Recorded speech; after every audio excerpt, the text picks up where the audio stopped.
So the end is coming. The rapture is here. We've got 1 week to go until the rapture comes on September 23. Is this true, or is this another false dawn? Let's have a look in this video.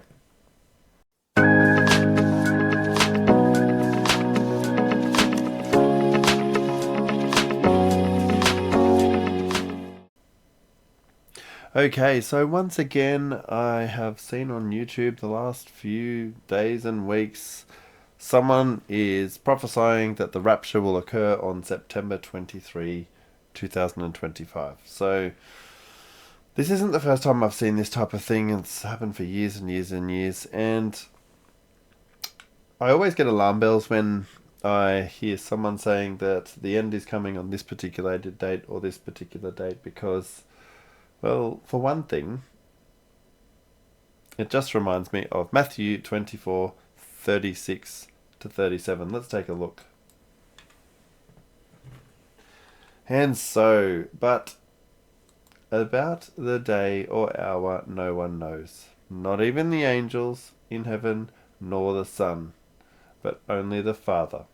As it was in the days of Noah, so will it be at the coming of the Son of Man. Now, Jesus was talking to people who were inquiring about the end and what are the signs of the end of the time. So this is in Matthew 24 when he was talking about many things will be happening, and this is where we get the verses on there'll be wars and rumors of wars, and see that you are not alarmed, for this must take place, for the end is not yet. And then we get to the abomination of desolation, coming of the Son of Man.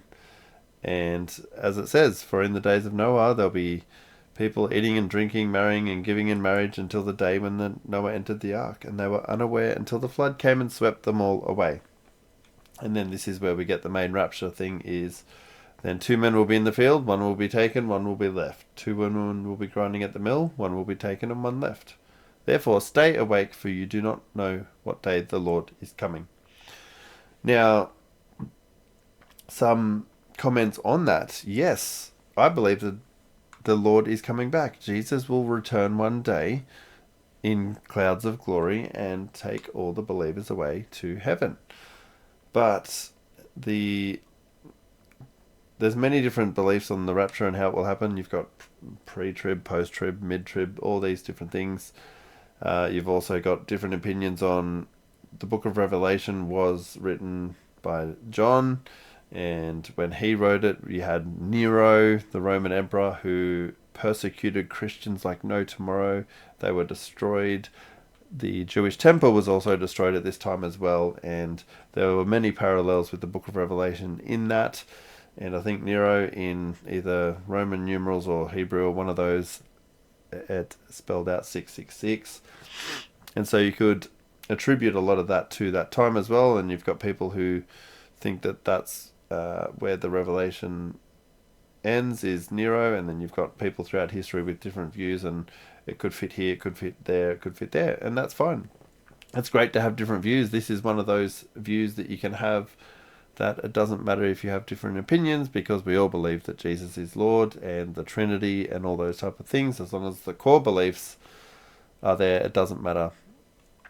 And so when I see people just predicting specific days, it makes me wonder, because they must know more than God, because like it says, not even the angels, not even the Son knows the day. Only the Father knows the day that the end will come. And so I heard a story once that was really good on this, and it was one of the big preachers in the 1800s. I can't remember if it was William Booth or someone else. It was just someone asked, if Jesus came back tomorrow, what would you do? And you knew that Jesus was coming back tomorrow. And his response was, I would get up and I would do exactly what I did every other day, because it's what God has called me to do. And I think that's more important than predicting when the rapture will come or when Jesus will return. Yes, Jesus will return, and we can look forward to that glorious day.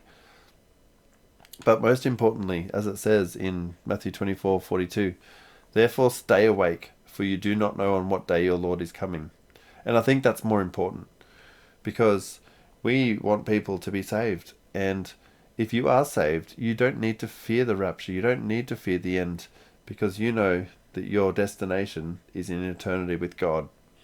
And we need to pull people out of going to hell. We want people saved. We want people to march into God's kingdom and be saved. That is more important. That is what we should be concentrating on. The mission of God is what we need to focus on. What has God called you to? What has God called me to? I need to focus on God's calling for my life and your own lives, rather than worrying about what day things will end. Yes, it's important to be aware of world events and all those things. I'm not saying we shouldn't be aware of things happening in the world and bury our head in the sand, but it shouldn't be our main focus. Our focus needs to be on Christ. And if we do that, that's all that matters. So, yeah, I am not God, but people that predict these things, I think it's not something. Yeah, we should put all our eggs in that basket, because, as it says, no one knows the day nor the hour that Jesus will come back. So, yeah, just an interesting thought, and just focus on Jesus and focus on your calling, focus on your heavenly purpose, and that's all that matters. So thanks for watching. If you like this video, give it a like, and please subscribe to my channel to help us grow and to provide more content and biblical worldview things for you. Alright, see you on the next video.